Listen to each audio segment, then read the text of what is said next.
regulation thoughts. Sam was in front of the Senate this week, and they were talking that maybe and something like an IAEA, like atomic energy regulator would be the right thing. Again,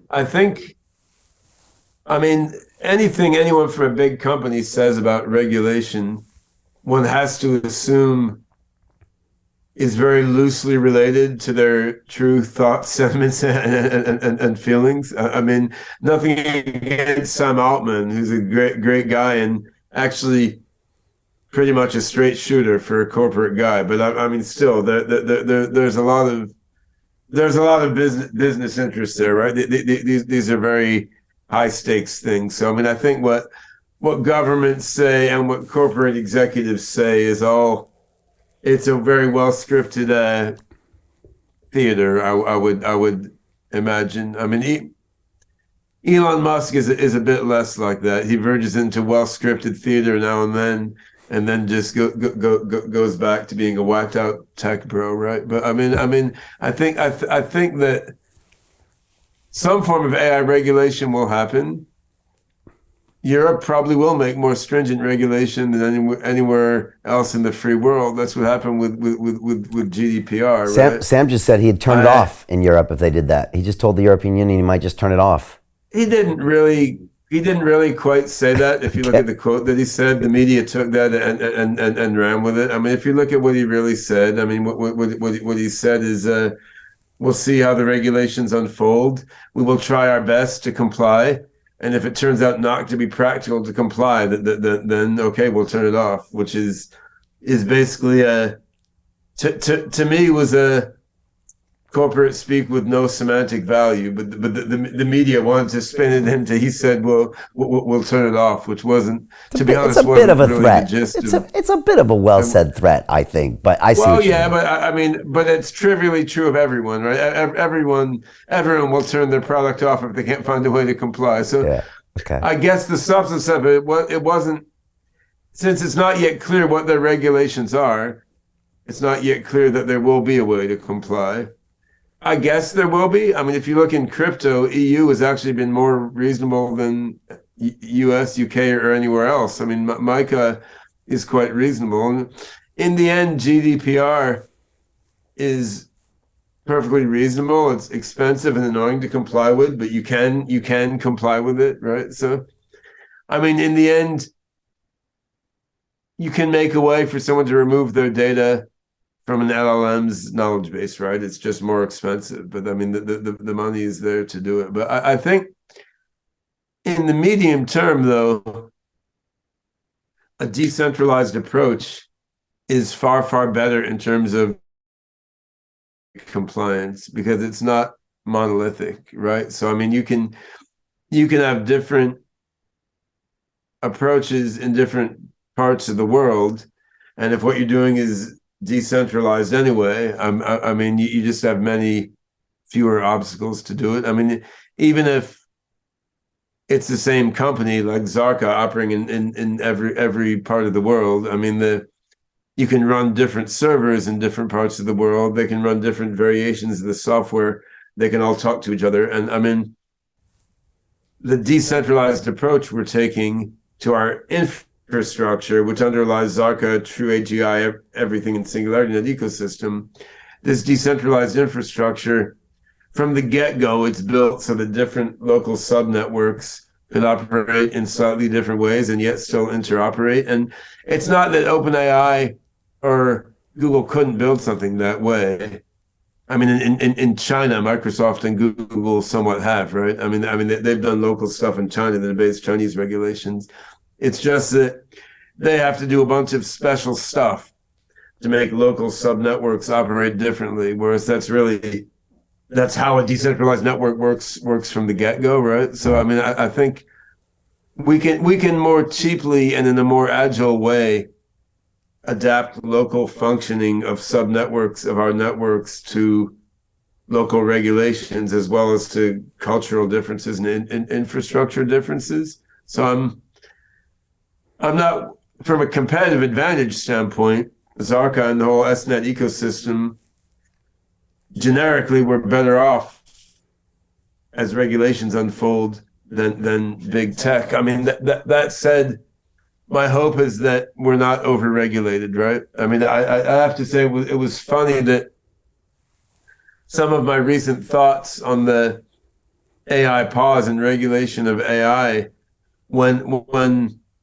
our Singularity Net's media guys reached out to various media outlets to publish my thoughts, they found a place that was Fox News, and I thought this was pretty hilarious because I'm an anarcho-socialist, right? I've never voted for a Republican candidate in my entire life, but on these particular issues, like I don't want to see government overregulate crypto. I don't want to see government overregulate AI. Like on those particular issues, I am more aligned with Fox News than with the more left-wing media that I agree with on most points, right? Yeah. I mean, so it's going to be a political issue.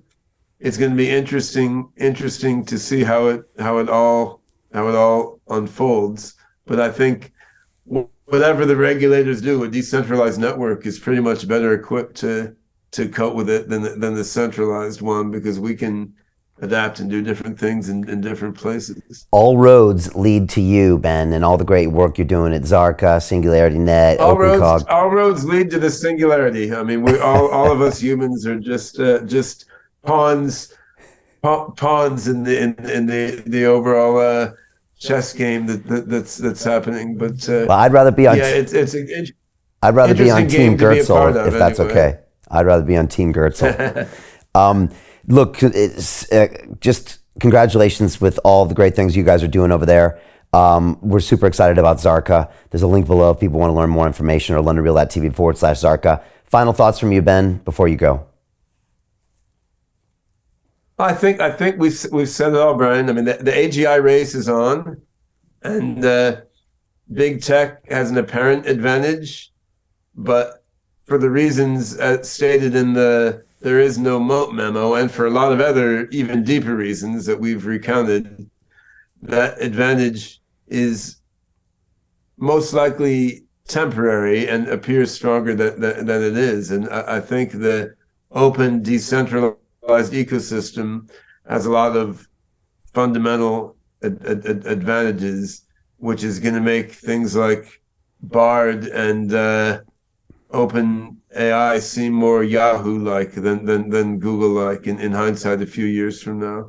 So the race is on, and I think we've got a good chance of winning. And the thing is, we're not looking to win for ourselves. We're looking to win for the whole of humanity, which is the beauty of decentralized models. Yeah, very much so.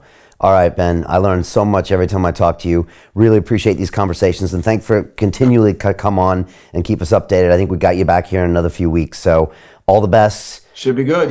Yeah, looking forward to it. All right, great. Thank you so much, Ben. We'll see you next time, and thanks to everybody for watching. All right, good. Take care, and thanks everybody for watching. Again, more info, just go to londonreal.tv/Zarka, and you can learn more about what's going on. We're super excited to be working with the folks at Singularity Net on building this their large language model at massive scale that's actually incorporating that neurosymbolic AI, which is key when it comes to making real decisions and using cognitive ability and not just kind of regurgitating a bunch of language that's been ingested. So super excited about that. Hit the link if you want more information, and we'll see you next time on London Real. So Jim Rickards has just recorded a video that's not available to anyone in the public, and he's going to be talking about how this upcoming recession is going to be fast, it's going to be bloody, it's going to be nasty. But at the same time, he's going to show you how you can position yourself to profit from all of this chaos. Now, we've made this video only available to our viewers. Go to londonreal.tv/Jim. Watch that immediately. I can't say enough good things about Jim Rickards. He understands the global economic system better than any guest I've ever had on London Real. His predictions are almost uncannily true, and you can learn how to profit from his vision, from his expertise, and his understanding of economics. So go to londonreal.tv/Jim or click the link below. It's an excellent, excellent look on what's going to happen in the future and how you can position yourself to profit from that. Jim is one of the best in the business, one of my favorite guests on London Real, and he's very, very good at predicting the future and showing us all to profit from it. So click the link, and I hope you enjoy. The greedy bankers are about to do it again. In 2008, they crashed our financial system and nearly bankrupted the entire global economy. Then they received trillions of dollars in government bailouts. And after, they demanded fat bonuses paid for by you, the taxpayer. It turns out the banks haven't just been screwing the American taxpayers, they're also screwing over their investors. Turns out the banking industry is the worst place you could put your money, despite enormous taxpayer bailouts.